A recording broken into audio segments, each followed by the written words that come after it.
Dune Prophecy, c'est la nouvelle série d'HBO, tirée des romans de Frank Herbert, ayant eu droit à une adaptation cinématographique par Denis Villeneuve en 2021 et 2024, et qui est cette fois un préquel à ces mêmes longs métrages, se concentrant cette fois sur le groupe des Bene Gesserit, mystérieuse sororité qu'on avait vu dans les précédents films, poursuivant un objectif bien précis à travers les imbroglios et conflits politiques de l'Imperium, mais la rencontre d'un nouvel ennemi va les mener à la mystérieuse planète, Arrakis.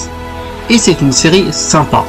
C'est du HBO, donc c'est ultra qualitatif, avec de très bons acteurs et une mise en scène de haute qualité. Mais malheureusement, la série souffre de la comparaison avec les longs métrages de Denis Villeneuve. Ici, on a une vision bien plus politique. On rentre dans une série où les complots et les jeux de pouvoir sont véritablement monnaie courante, et cela permet d'enrichir le lore de l'univers de SF, de lui donner un vrai background et d'expliquer la haine entre Atreides et Harkonnen. Le générique a une belle musique pour ce qui est de l'aspect mise en scène.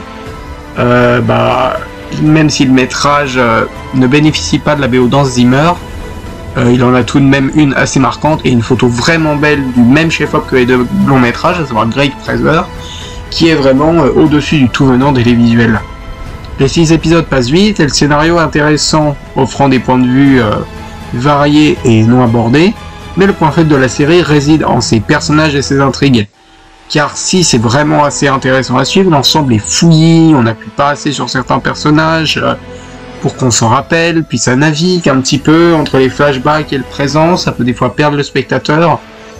Puis sincèrement, l'attachement au personnage est assez peu présent, hormis peut-être le personnage principal et encore.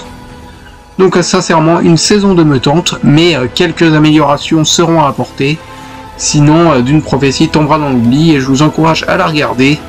Même si, attention, ce n'est pas à la hauteur des films. Merci d'avoir suivi cette critique, et à bientôt sur Critique Multiverse.